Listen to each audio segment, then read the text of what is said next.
Two teenage brothers went missing after following a stranger with a red kayak into the cove of a quiet New Mexico lake.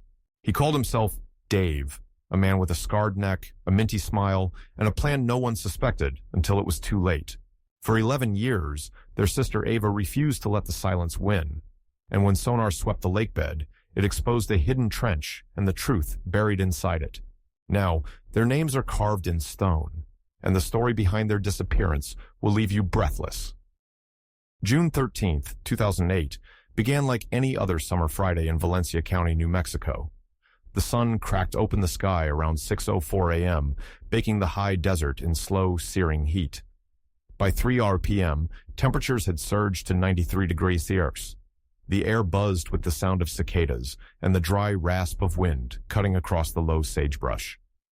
Down by Lake Isleta, a man-made reservoir fed by the Rio Grande, families had started clearing out for the weekend. But 3 teens were still there, 2 brothers and their younger sister. Caleb Mejia was 17, broad-shouldered, a natural protector with a quiet intensity that made adults trust him.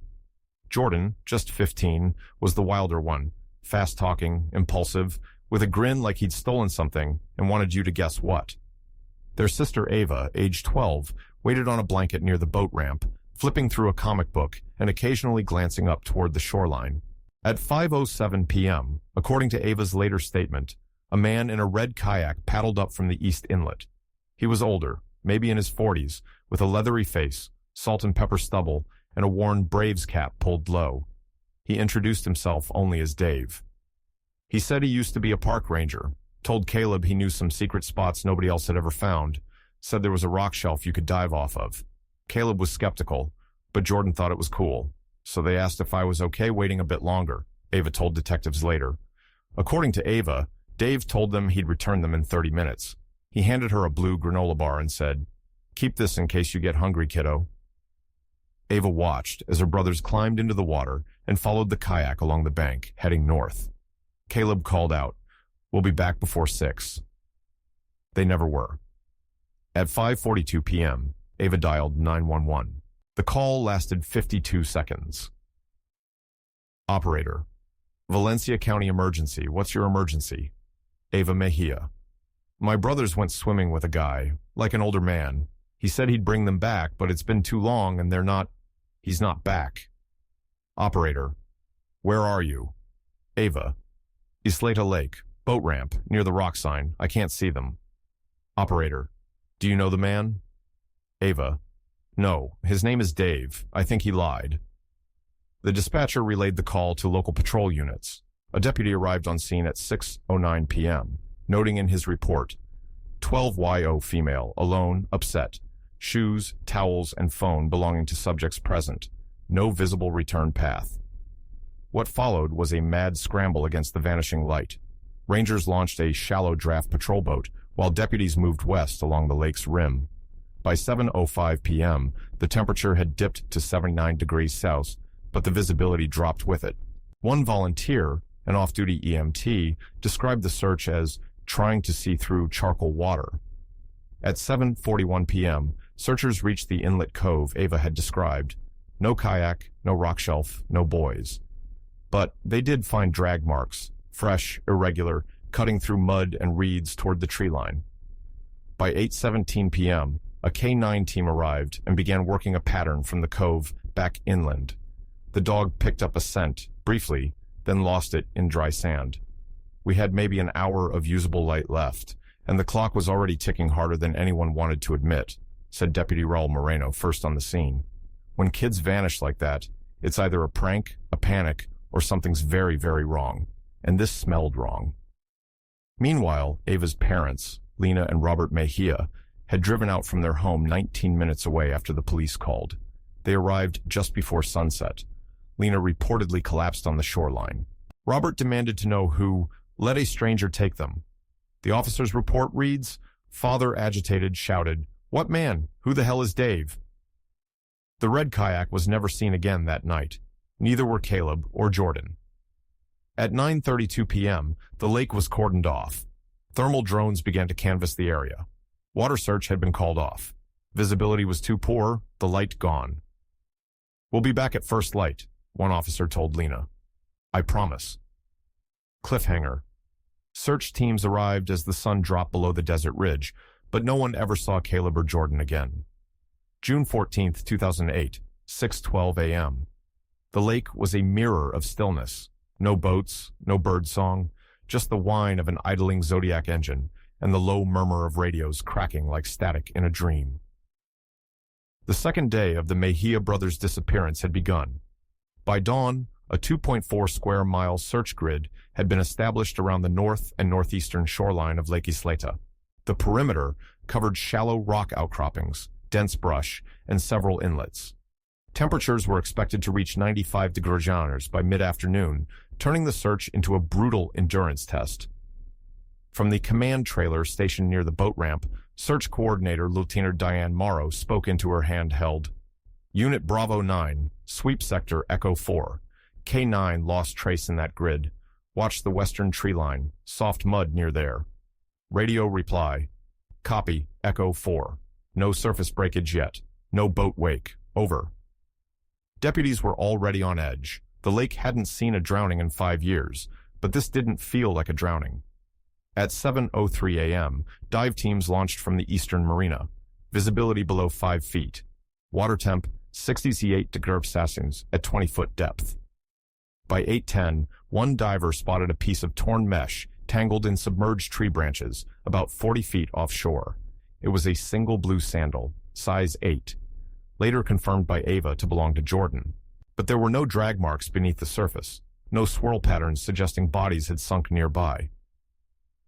It was like they'd just disappeared into vapor, said diver Caleb No, who logged the sandal's coordinates as 34.9461 again, 106.6943 to W. Above water, a wall of heat was building. Rangers on ATVs kicked up dust along scrub trails. Mounted patrols were called in to explore ravines east of the lake.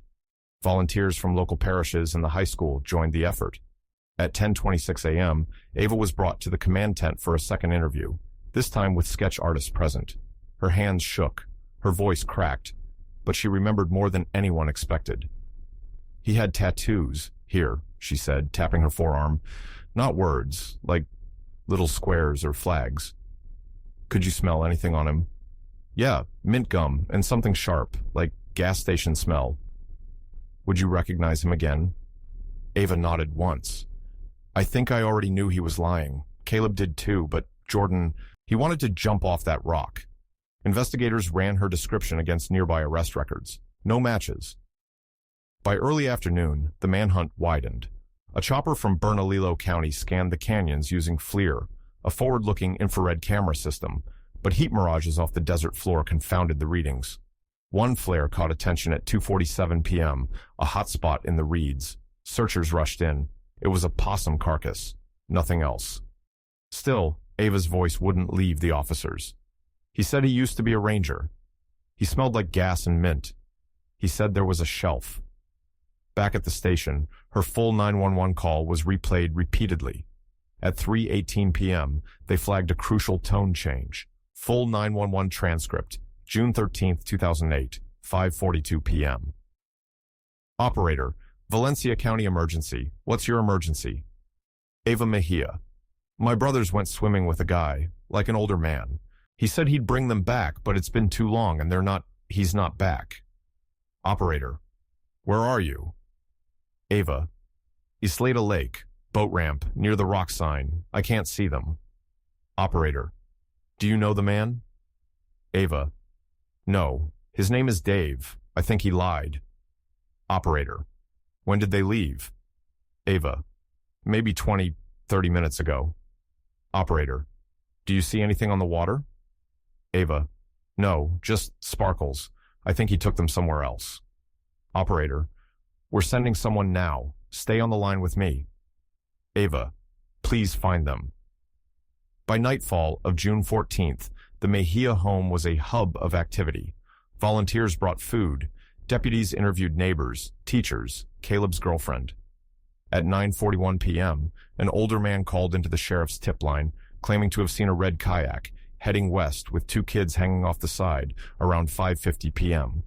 He couldn't give a name. He couldn't remember if they were wearing life vests. Could have been anything, Kids play all the time out there, he said. Did you report it then? Didn't think I had to. Just looked like a normal Friday. But nothing about this was normal. CTA number 1. Comment, hope, if you'd never stop searching for your brother. Cliffhanger. At sunrise on day 2, divers discovered something tangled in a tree below the surface, but it wasn't a body. June 15, 2008, 6:02 a.m. By sunrise on the 3rd day, Lake Isleta was no longer just a lake. It was a crime scene, a memorial, and a labyrinth of unanswered questions. The search radius doubled overnight, now spanning 6.1 square miles. Forest rangers, game wardens, and search and rescue volunteers were joined by Kirtland Air Force Base's helicopter unit, which deployed FLIR-equipped UH-1 Hueys from above. But from the ground, the landscape betrayed nothing. Dusty hills bled into sandstone cuts, and the reservoir's edges curled like forgotten wounds into the scrublands. The boys were somewhere out there. Everyone felt it. No one could prove it.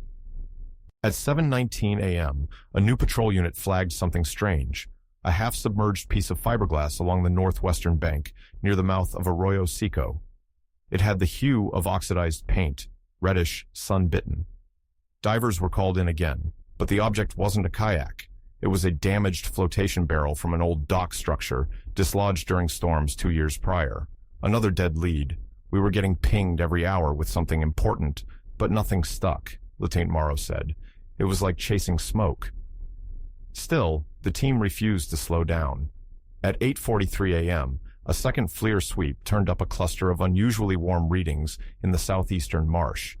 A crew set out on foot, boots squelching in thick mud, the smell of algae sharp and sour. They found remnants of an old fishing camp, empty beer cans, a coil of rope. A small fire pit still damp from recent use. Inside the pit was something half-burned, a laminated park map, slightly melted around the lake boundary. Whoever lit that fire knew exactly where they were, said Deputy Harold Boone, who collected the evidence bag.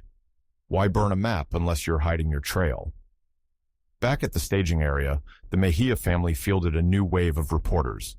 Local stations like KRQE and KO8 had already aired segments. Now national press were circling. CNN sent a freelance stringer to record footage of the parents' vigil. That same morning, Ava appeared in a live interview, wide-eyed, silent at first, then unexpectedly composed. "We just want them back," she said. "They said they'd be back by 6. Please, if you're watching, bring them back." Reporter: "Do you remember anything else about the man?" Ava: "He had a scar, right here." She pointed under her left ear. Reporter: "Can you describe it?" Ava: "Like a J shape, like a hook." It was the detail that hadn't shown up in the original sketch. Forensics enhanced the sketch that afternoon, adding the scar, refining the hat, softening the jawline. They released the composite at 2:25 p.m. across all media outlets and issued a bolo, "Be on the lookout," for a white male, 40, 55 years old, 5'9", 6'0", lean, with visible neck scarring and a possible red kayak. That night, a call came in from an off-grid camper parked near the Rio Puerco floodplain, nearly 5 miles west of the lake. He claimed to have seen a kayak dragging across gravel around 6:30 p.m. on Friday night. Caller, log ID W388F. "I saw it from the bluff. Red kayak, 2 figures with it." Dispatcher: "Could you see faces?" Caller: "Not really, just the shape. One kid waved. They didn't look scared, but they looked fast, like they were rushing." Dispatcher: "Did you see a man?" Caller: "Yeah. He walked like he was carrying something heavy." Dispatcher: "Why didn't you call before?" Caller: "Didn't have service until now. I'm on solar." By 4:15 p.m., patrol units reached the bluff area. Tire tracks were visible, sun-cracked but recent. They matched no official vehicle. Then came the moment that made the search teams pause. At 5:02 p.m., Caleb's phone, which had been presumed inactive since the evening of June 13th, pinged briefly off a rural tower west of the Rio Puerco, approximately 2.9 miles from the last known location. It lasted 16 seconds, but when forensics attempted to triangulate the data, they hit a wall. The SIM card was remotely wiped. We confirmed that at 5:02:37 p.m., a remote kill signal was executed, said forensic tech Lyle Warner. The phone model, a Nokia 5610, doesn't have a native wipe function. Someone did this deliberately, with external tools. And then, for the second time in 3 days, the trail evaporated. The manhunt shifted west. New maps printed, new volunteers rallied. But the name Dave lingered like smoke. He told them he knew a secret place. Ava whispered again during a briefing. I think he meant it. Cliffhanger. But when police tried to retrieve the data, the SIM was already wiped. By June 17, 2008, 4 days since the Mejia brothers vanished, Lake Isleta had become ground zero for public speculation. Satellite trucks lined the dirt access roads. Journalists leaned into police tape. Microphones buzzed as reporters grasped for details officers refused to confirm. Inside the sheriff's station, phone lines blinked red. Rumors spread faster than facts. It wasn't just a search anymore, Lieutenant Morrow recalled. It was a feeding frenzy. Everyone wanted to be the one who solved it. That's where the noise started. At 10:12 a.m., a man walked into the station lobby and declared, I'm Dave. He was 47-year-old Kevin Doyle, a drifter with a known record of narcotics possession and public intoxication. He'd seen the composite sketch on the Coyote website, claimed he'd felt guilty and wanted to come clean. Detective: Did you take the Mejia boys on the lake? Doyle: No, but I was there. I saw it. I saw him do it. Detective: You saw who? Doyle: The guy, with the red kayak. He pushed the tall one off the ledge. Detective: You said you were the guy. Silence. Doyle: I lied, but I still saw it. Doyle was held for 72 hours. No credible knowledge, no matching kayak, no matching tattoos, just a man desperate for attention. He was released on June 20th. That cost us 6 detectives and almost 2 full days, said Sheriff Joe Lujan, and it wouldn't be the last. False leads flooded in. One caller said he'd seen the boys boarding a train in El Paso. Another claimed to be the real Ava Mejia, demanding reward money and offering coordinates to a mine shaft that turned out to be collapsed decades earlier. The local paper, the Valencia Courier, ran a headline on June 18th, Boys Stolen by Ghost? The article quoted a local mystic who said the lake was cursed and that the water takes those who doubt its past. Law enforcement publicly condemned the article for spreading fear. Meanwhile, real leads kept slipping through their fingers. At 1:26 p.m. on June 19th, a kayaker, Bethany Creech, age 29, reported seeing what she believed was the same red kayak on the Rio Grande, just west of Isleta Pueblo. She described a man matching Ava's sketch, said he turned abruptly when he saw her and paddled behind a bend. Bethany: He didn't look like a guy out for a paddle. He looked like he was running. Detective: Could you follow? Bethany: No, I didn't have a phone. By the time I circled around the bend, he was gone.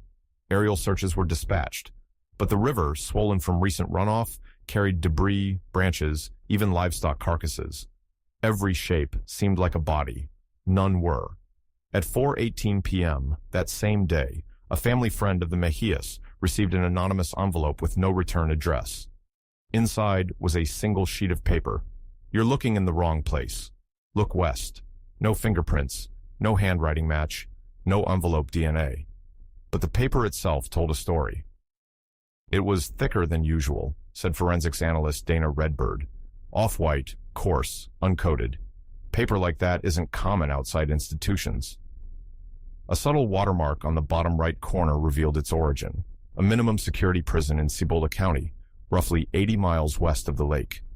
The stationery was used for inmate letter-writing programs, but when the facility's records were pulled, no inmates had outgoing mail logged for that date. Someone was using prison-issued paper, without permission. It wasn't mailed from inside, Lieutenant Morrow said, which meant it was either stolen or sent by someone who used to live there. Investigators expanded the BOLO to include ex-cons recently paroled from Cibola between 2006-2008. The list numbered 162. Ava's father, Robert, didn't wait for clearance. On June 21st, he drove to the prison gate and stood outside with a homemade sign, "If you know something, tell me." Guards turned him away after 3 hours. "I don't care," he later told Coate. "You think I'm going to sit home? I've got 2 sons somewhere, maybe in a ditch, maybe in a cage.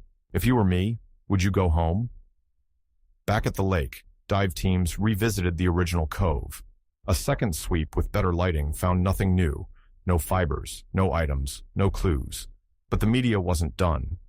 On June 23rd, a segment on Inside Crime with Carla Vega featured an exclusive theory that the Mejia boys had staged their disappearance. Citing Jordan's history of skipping class, the host speculated they'd run off to Mexico. "That segment nearly broke their mother," said one family friend. "She couldn't watch. She couldn't breathe." Cliffhanger. Forensics revealed the letter was written on prison-issued paper, but from where? By the end of 2008, 6 months after Caleb and Jordan Mejia vanished from Lake Isleta, the case had all but slipped from the front page. The press moved on, the volunteers went home, and the sheriff's department quietly reallocated resources. The boys' faces still hung in the department's missing persons wing, 2 sun-faded flyers taped to the wall beneath a corkboard titled "Open Unsolved." One of the flyers had a tear through Caleb's left eye, from where someone had pinned a photo of another child on top. "That's when I knew," said Ava Mejia, then 13. "They stopped looking, not because they wanted to, because they didn't know how to keep going." Year 1, 2009. Detective Sarah Dandridge, the 4th investigator assigned to the case, compiled a timeline on a wall-length whiteboard. 412 individual tips had come in. 36 were considered credible. 11 were followed up. None yielded physical evidence. She narrowed her focus to a new theory. Dave may not have used the kayak for escape, but for illusion. If he wanted to disappear, he didn't need the boys to paddle far. He needed people to believe they did, Dandridge wrote in her memo dated March 3, 2009. But the theory lacked proof, without witnesses, without bodies, without a second item of clothing. It stalled. By June 13, 2009, the 1-year mark, local news revisited the case for a single 2-minute retrospective. The clip showed Lena Mejia sitting on the same boat ramp where her sons had vanished. She held 2 white balloons. "If you see them, tell them it's still their room," she said, releasing the balloons. "Same color walls, same posters. I haven't moved a thing." The balloons floated over the lake and disappeared into clouds. Year 3, 2011. The evidence was boxed and moved to archive storage. Case Sharir NM 081437 ISL now occupied 4 containers labeled Cold Active. One document inside, never reviewed by later detectives, was an unsigned note from a private citizen. Dated July 5, 2008, it read, "I camped near El Rito. Saw 2 boys near a fire with a white man. They didn't look scared, but they weren't talking. It didn't feel right." The paper had no envelope. It had slipped between the folds of a ranger's logbook. "It was the kind of thing you find years later and go, 'What if?'" said cold case analyst Marcus Wells, who reopened the files in 2015. "Except we didn't find it. The family did." Year 5, 2013. Lena and Robert hired a private investigator, Greg Valles, a retired homicide detective from Santa Fe. He began by interviewing residents in small towns west of the lake, Tom, Cebolleta, El Rito. One elderly man claimed to have seen a red kayak strapped to the roof of a faded blue Ford Bronco near mile marker 148 on Highway 6. That marker lay 62.4 miles west of the lake. Valles: "You remember anything about the man?" Witness: "Just the hat, Braves cap. Looked like it had been through a few fights." Valles: "What time?" Witness: "Evening, right around the solstice. He had this twitch in his face like he was chewing air." Valles submitted a formal request to the Valencia County Sheriff's Office to review traffic cameras along Highway 6. The response came 2 weeks later. The footage had been overwritten within 30 days of capture, lost forever. Then, in August 2013, Valles knocked on the door of a trailer outside Pytown, New Mexico. He'd followed a breadcrumb, an old boating license registration that hadn't been updated since 2008. The man inside was named Gerald Tucker. He didn't match Ava's sketch, But in his garage, Valles spotted a cracked red kayak hanging from the ceiling. The model, Old Town Predator K111, serial number filed off. Valles, where'd you get that? Tucker, bought it off a guy in Grants. Valles, do you remember his name? Tucker, nope, paid cash. He had a scar, though, neck, like a fishhook. Valles filed a report. Officers never followed up. That fall, Lena began recording yearly video messages, one for each of her boys. She posted them on YouTube every June 13th, always the same ending. We're still here. We haven't changed a thing. You can come home anytime. CTA number 2. Would you reopen the file? Comment, review if you would. But most people didn't comment. Most didn't even watch. By 2013, the Mejia case was cold, and for 5 long years, it stayed that way. Cliffhanger.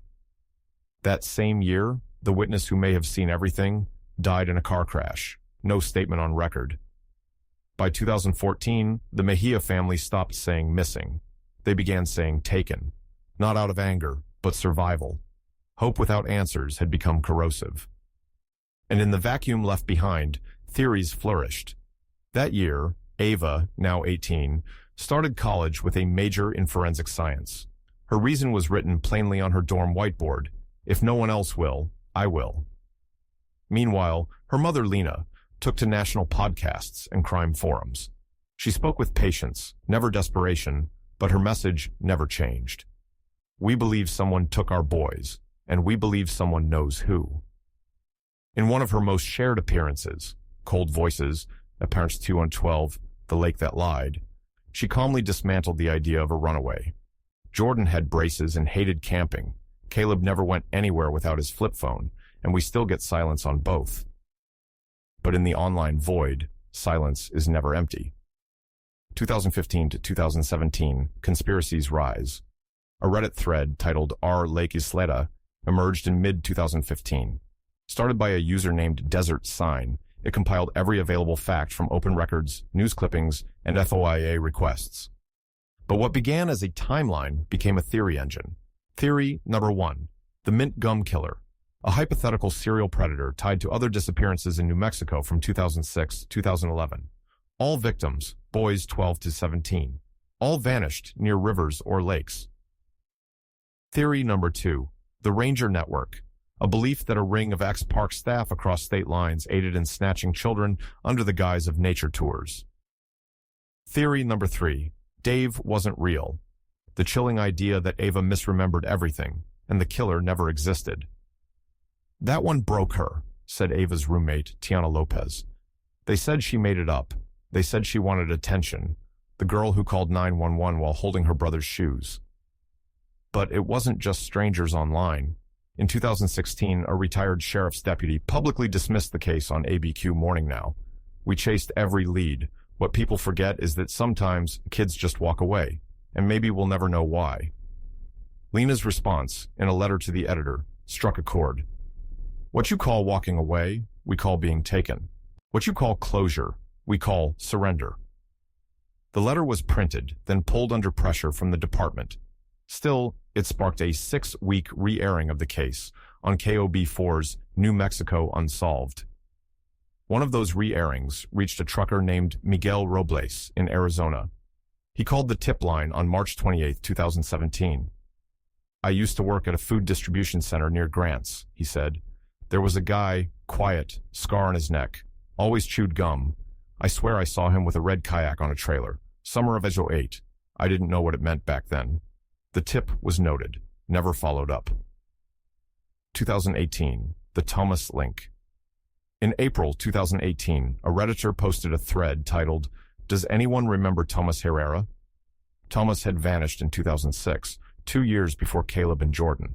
His last known location, Elephant Butte Lake, 2 hours south of Isleta. He'd told friends he was going to meet a guy about fishing gear. He was 15.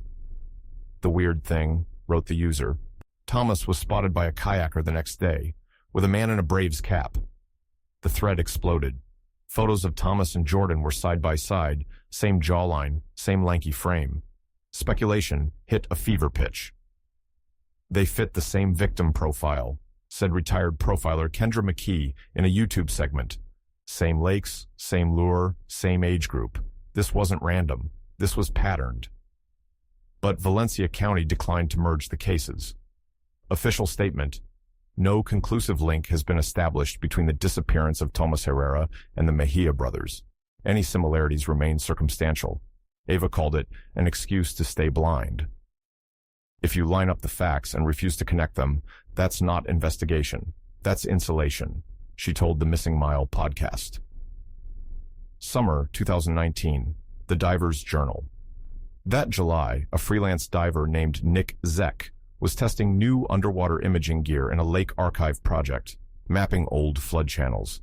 He'd never heard of the Mejia case, but at 42 feet deep, his drone camera logged something odd, a linear channel, straight, deliberate, running underneath the west cove of Lake Isleta, a trench, dug, not natural. The walls were cut too clean, Zek said. That's not erosion. Someone made that. He posted a snapshot online. Within a day, the Mejia Reddit threads lit up. User: that's the same cove Ava said they followed him into. Latent Morrow, retired by then, saw the image on Facebook. And I got chills, she said, because that trench wasn't there in 2008. The lake was 5 feet higher back then. Hydrological data confirmed the depth shift, which meant that trench had been hidden for a decade. Cliffhanger. But a civilian diver, who had never even heard of Tomas, made a chilling find in the lakebed archive that changed everything. August 2019 marked a full 11 years since Caleb and Jordan Mejia vanished from the edge of Lake Isleta. But in the world of cold cases, technology doesn't age, it advances. And sometimes, it remembers what people forgot. The underwater trench discovered by diver Nick Zek sparked fresh interest. Within 2 weeks, the New Mexico Cold Case Task Force authorized a full resurvey of the lake using state-of-the-art imaging. The equipment of choice, the Kongsberg EM-2040, a high-resolution multi-beam sonar typically used for seafloor mapping and military reconnaissance. It gives us a full-color digital topography of what's beneath us, said sonar technician Ryan Alvarado. If there's a body, a boat, a tunnel, we'll see it. Not just where, but how. On September 3, 2019, the team launched from the South Marina and made slow, precise sweeps across the trench corridor. What they uncovered shocked even seasoned detectives. Finding number 1. The trench wasn't natural. It measured 3.2 meters wide, 1.1 meters deep, and extended for approximately 48 feet before tapering into soft silt. The sides were reinforced by logs, deliberately embedded, forming a crude retaining wall. This wasn't erosion, Alvarado said. Someone dug this, with planning, with time, and they didn't want it to collapse. Finding number 2, debris, metallic fragments. A scatter of reflective shapes showed up near the trench's end. Divers recovered one object, a tarnished aluminum badge marked with the faint remnants of a serial number, 67104-2NMN. It was later traced to a batch of rental life jackets ordered by a local outfitter in May 2008. But the real breakthrough came not from sonar, but from a long-forgotten box. That same week, forensics technician Dana Redbird reopened Box 3 of 4, previously labeled No Leads. Inside was a clear evidence bag containing a shirt recovered during the June 14, 2008 shoreline sweep, Caleb's white cotton t-shirt. The shirt had one thin smear of blood across the lower hem. No DNA testing was ever run, Redbird said. It was cataloged as inconclusive and shelved. Now, with the advent of next-generation DNA sequencing, NGS, that one smear became a beacon. It took 5 days. We got a partial YSTR profile, she said. A male relative, not Caleb, not Jordan. The DNA was uploaded to CODIS, and there, against all odds, a familial match popped up. A man named Daniel Kessler, paroled in 2005, listed as deceased in 2010. His name was tied to a robbery conviction out of Cibola County. No known connection to the Mejias. No next of kin. The match came from a second cousin arrested in Arizona, Redbird explained, which gave us the branch, the name, and the record. But here's the catch. Kessler was supposedly dead. And yet, his death certificate showed errors. No fingerprint match at time of autopsy. Body cremated. No autopsy report scanned into digital archive. That's when we stopped calling him a ghost, said Cold Case Sergeant Leon Vega, and started calling him a suspect. Further digging revealed something even stranger.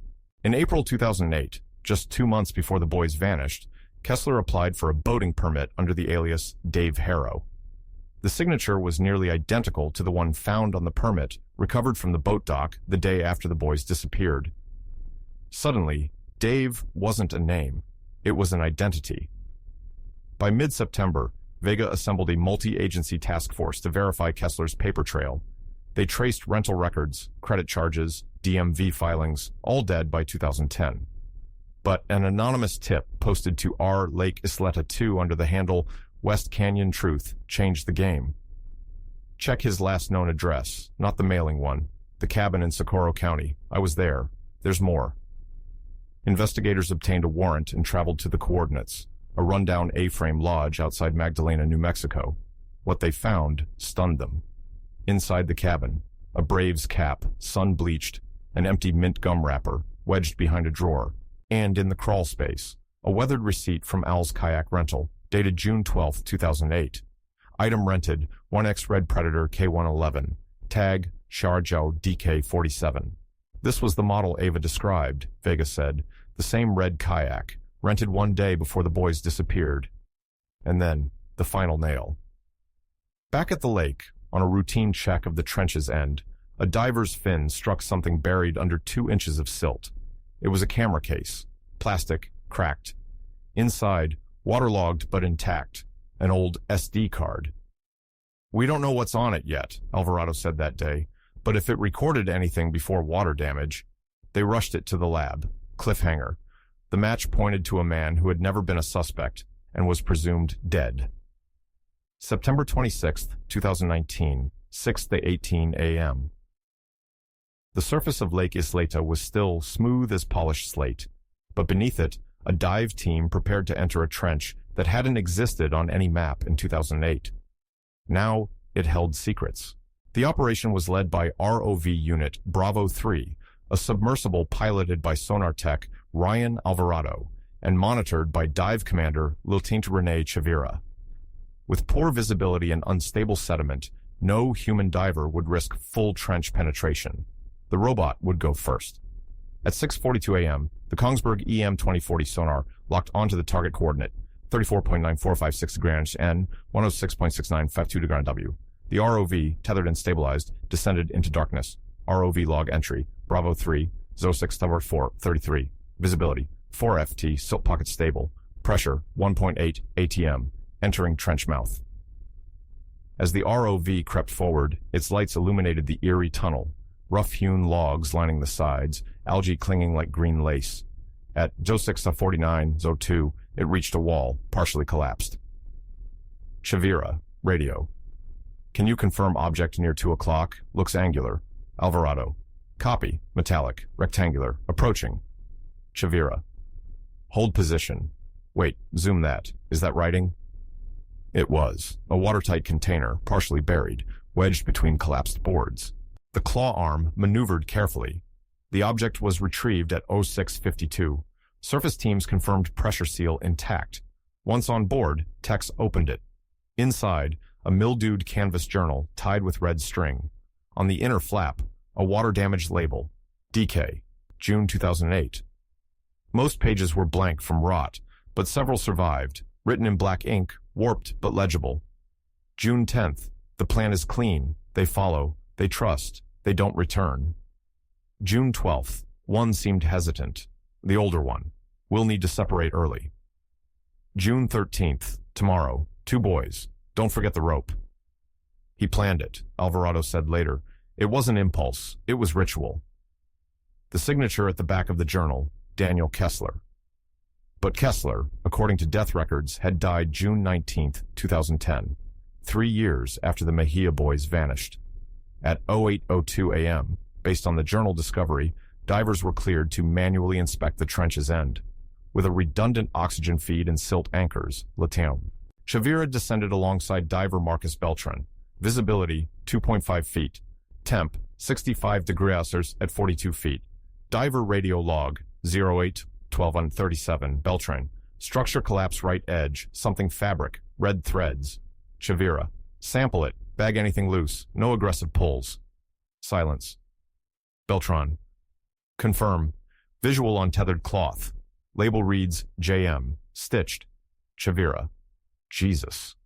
It was a fragment of Jordan's swim trunks, the same ones listed in the original bolo, red with white stitching.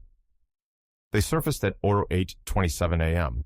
The evidence bag steamed in the cold morning air.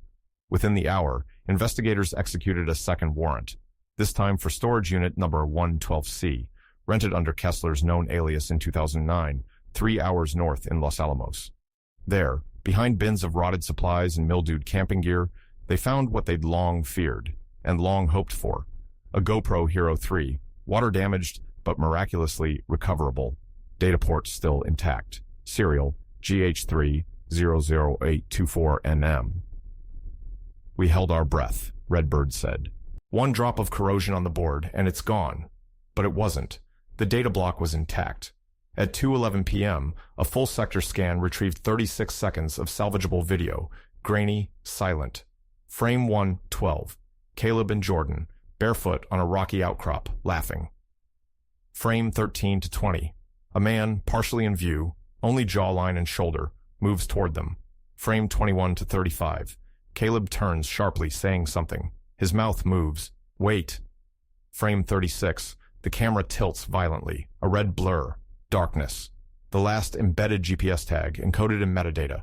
34.94, degree N. 106.6953 degrees W. Just 20 feet from where the ROV had recovered the journal. They were right there, Ava whispered when shown the frame. All this time, right there. CTA Nora 3. Comment dive if you'd go down there yourself. Cliffhanger, but the signature on the journal matched a man buried in 2010. September 28, 2019, 9:14 a.m. 2 days after the journal and GoPro were pulled from the lake trench, search teams returned for a final pass. Their aim was clear: recover the red kayak. If Dave had used it to lure, abduct, and escape with the Mejia brothers, then it was the last vessel they'd seen. At 10:03 a.m., sonar registered a reflective anomaly wedged under the root bed of a submerged cottonwood tree near the northwest edge of the lake, 34.9467 again, 106.6929 W, a full 800 feet from the trench. Divers marked the object, a long, bowed fiberglass panel, red, faded, cracked at the edge. Alvarado photographed the embedded hull section and sent it for digital reconstruction. The curve was unmistakable, he said. Predator K111. Same model Ava saw. Same make as the one found in the cabin. But something was missing. A serial number. The factory tag had been scratched off, deliberately. That's not wear and tear, forensic marine tech Layla Singh said. That's surgical, abraded with steel wool and paint thinner. But we've got a way. Using infrared layering and oblique angle enhancement, the serial was partially reconstructed. DK47209, the exact tag number from the rental receipt found at Daniel Kessler's cabin. The kayak was his. Still, the hull alone wasn't enough. What they needed was direct biological evidence. They found it. Beneath one of the inner rivets, sheltered from water erosion, was a microscopic skin cell cluster. The sample was tested twice, using MVAC wet vacuum DNA collection. Match Jordan Mejia. That was the first time we had physical evidence on an object used in the crime, said Redbird. It was Jordan's DNA on Kessler's boat near the trench. Also found inside a rusted mesh bag recovered from the same root system, a mint gum foil wrapper, a black plastic whistle, and a life vest buckle, coated in biofilm. Chemical analysis of the buckle revealed traces of menthol and limonene, active ingredients in mint gum and citrus bug repellent. The compounds were present at 25x normal levels, suggesting prolonged skin contact from someone who used both products regularly. You don't get that kind of reading unless the gum and spray were layered, Singh said. It matched Ava's statement. He smelled like gas and mint. That evening, Analysts pulled metadata from the recovered GoPro SD card again. Most video sectors were corrupted, but the audio codec block from frame 35 to 36 was partially salvageable. Using spectral deconvolution and hiss reduction processing, they isolated 1.2 seconds of sound. The transcript, barely audible, was chilling. Boy's voice, "Wait!" Static crackle. Male voice, whispered, "Daniel." It was the first time the name had ever been spoken aloud on tape. Ava listened to the clip in a closed room at the sheriff's office. Sheriff Vega. "You don't have to hear this if you don't want to." Ava, pressing play. "I've heard worse. I heard them vanish." Listens. Silence. Ava. "That's him. That's the voice. That's Dave." Later that night, she posted a message on the community page. "We told you he had a name. Now you can hear it. If you doubted us, stop. If you forgot us, remember." Across social media, the audio clip began circulating, an eerie, whispering confirmation that after 11 years of silence, the name Daniel had returned. By October 1st, forensic techs began building a full behavioral profile of Kessler based on the journal, recovered items, and 2005 parole reports. He was described as intelligent, manipulative, charming, history of controlling behavior in outdoor environments, compulsive record-keeping, prone to journaling details, post-event expressed God-complex rhetoric in prison psych evaluations. He wasn't just opportunistic, profiler Kendra McKee noted. He believed he was rewriting something, purifying, cleansing. The boys weren't victims in his head. They were volunteers in his story. On October 3rd, the GoPro was submitted for final spectral imaging. Using gamma contrast overlays, a faint silhouette emerged in the reflection of the lens glass. The man holding the camera. Not his face, but a neck scar, hook-shaped, just below the jawline. "It was the missing puzzle piece," Singh said, a visual confirmation of what Ava described 11 years earlier. Cliffhanger, digital recovery team restores 1 second of audio. A name whispered, Daniel. October 7th, 2019, 9:33 a.m. The state medical examiner's office in Santa Fe opened a grave no one expected to disturb. Daniel Kessler, declared dead on June 19, 2010, had been buried under a name, a date, and a lie. His cremation certificate, issued without fingerprint confirmation, was flagged for anomaly just weeks earlier. The burial site, Plot 48, Evergreen Memorial, held what the coroner assumed was his body. But when the team exhumed the remains, the teeth told a different story. Dr. Monica Ruiz, chief forensic odontologist. "We expected Kessler's dental record, 2 molar extractions, bridgework upper left. But this body had a full upper set. No match. It wasn't Kessler. It never had been. DNA confirmed the remains belonged to Louis Frazier, a transient who had no known family. Records showed he'd died in a fire near a wildlife reserve in May 2010, a case that had been labeled unidentified male for 9 years. The corpse switch was intentional," said Sheriff Vega, "and it worked for almost a decade." Which meant one thing. Daniel Kessler had faked his death. Back at the sheriff's office, detectives pored over old paper trails. A name popped up again and again in side files, one buried deep in financial logs and registry side notes. Dave Harrow, a boating license from 2008, a land lease in 2009, a cash purchase of a Ford Bronco in late 2009. Every document led back to the same fingerprintless signature. By October 9th, a larger story had emerged. The Dave Harrow identity. Created April 2008, linked to 12 minor transactions between 2008-2010, all used prepaid cash cards. Final documented use, April 14th, 2010, 2 months before Kessler's death. Investigators theorized Kessler used the identity to move undetected, build a getaway plan, and vanish. Then came the breakthrough. October 11th, 2019, 4:47 p.m. A storage facility in Lordsburg, NM, just north of the Mexican border, reported a unit had gone unpaid for 94 days. The name on file, David Harrow. Deputies secured the unit with a federal warrant. Inside, a faded Braves cap, 3 pairs of boys' shoes, two matching the sizes of Caleb and Jordan, and a weathered tackle box, inside which were two silver rings. Each ring bore a small engraved initial, CM, JM. At the family's request, the rings were shown to Ava first. Ava, quietly, almost too quiet. "That's Caleb's. I bought it with him. Summer before he went missing. Said it looked dumb. He wore it anyway." Detective Vega. "And this one?" Ava. "Jordan got his for Christmas. We all did. Mine had AM. They wore theirs every day." The rings were booked into evidence. Vega filed a request for immediate DNA swab, matching from the inner grooves. Partial epithelial traces remained. Tests confirmed the rings had both boys' skin oils embedded, aged, dried, but preserved inside the box's humidity-proof lining. The press called it the ring vault. Investigators called it something else, a trophy case. Then came the final trace. An anonymous email arrived in the sheriff's tip inbox.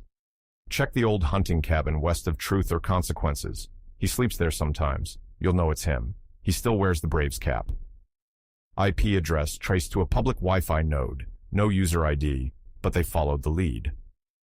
October 14th, 2019, 3:12 a.m. A tactical unit approached the derelict property. Thermal drones captured movement inside. A perimeter was set. But when they breached the door, the cabin was empty. Food wrappers still warm. Cigarette smoke still fresh. He'd left within the hour. Inside, one final item. A journal, identical to the one recovered underwater. Inside, a single sentence written on the last page, "You're always too late." Back at the Mejia home, Robert watched the search footage in silence. Reporter: "Sir, do you think they'll find him?" Robert: "Doesn't matter anymore. They found them, my boys. We knew it all along." Cliffhanger: inside a wall of his former cabin, they find two small rings, engraved with the boys' initials. October 21st, 2019, 10 a.m. It was the kind of autumn day New Mexico rarely offered. Clear skies, windless, the cottonwoods blazing yellow along the riverbank. Dozens of reporters packed shoulder to shoulder in front of the Valencia County Justice Center, flanked by satellite trucks and buzzing drones. A wooden podium stood before the station's seal, two microphones clipped in place. At 10:04 a.m., Sheriff Leon Vega stepped to the mic.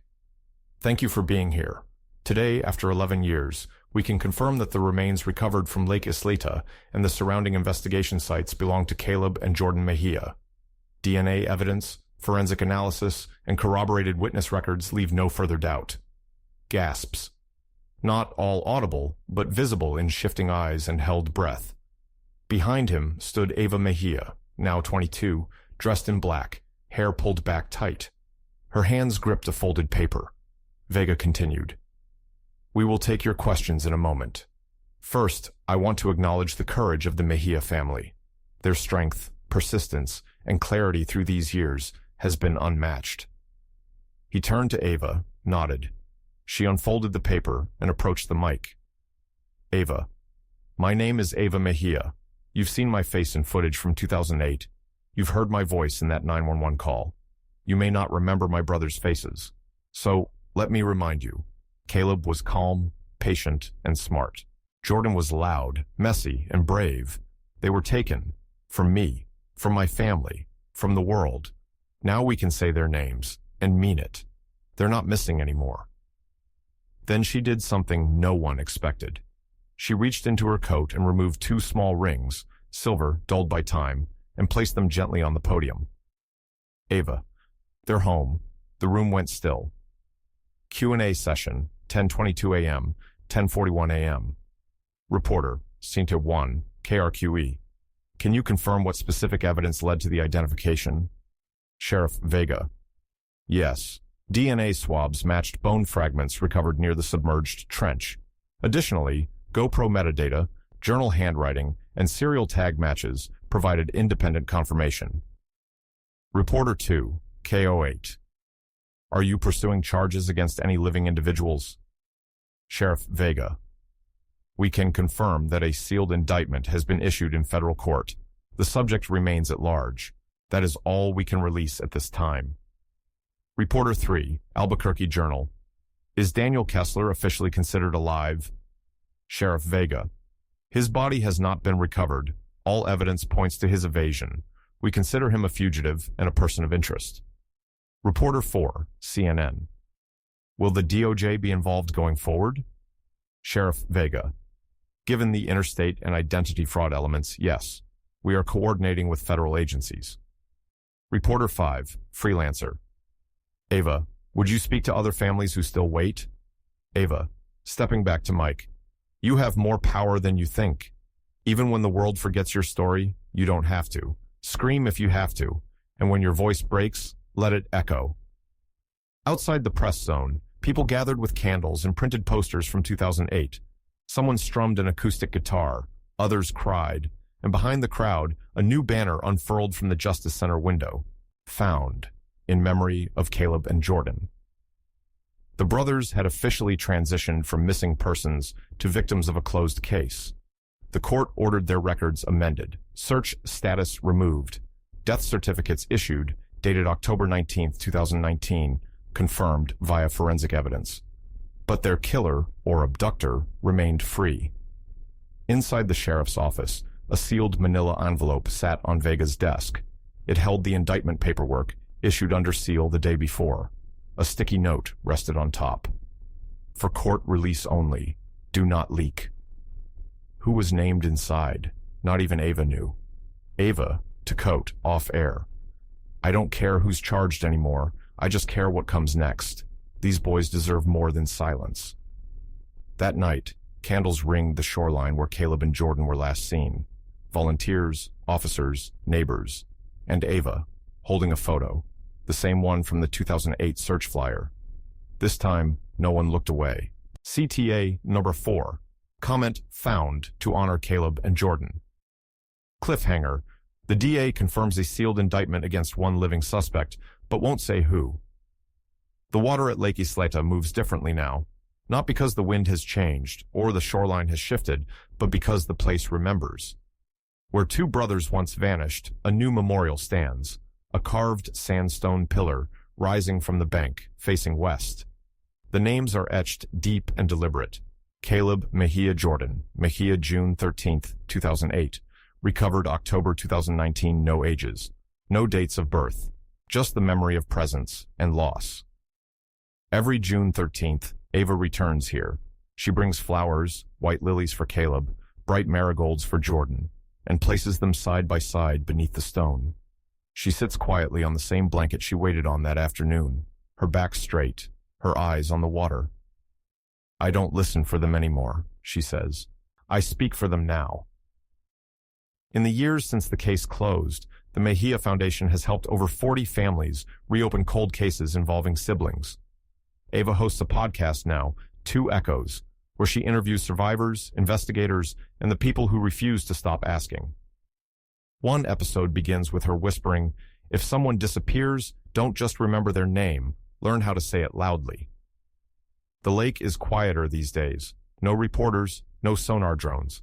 But when the light hits just right, late in the afternoon, when the shadows stretch toward the West Cove, you can still see the shimmer of the trench beneath. Not a wound anymore, just a scar. And Ava? She doesn't say goodbye. She says thank you, to the lake, to the memory, to the space that once held silence, and now, finally, holds truth.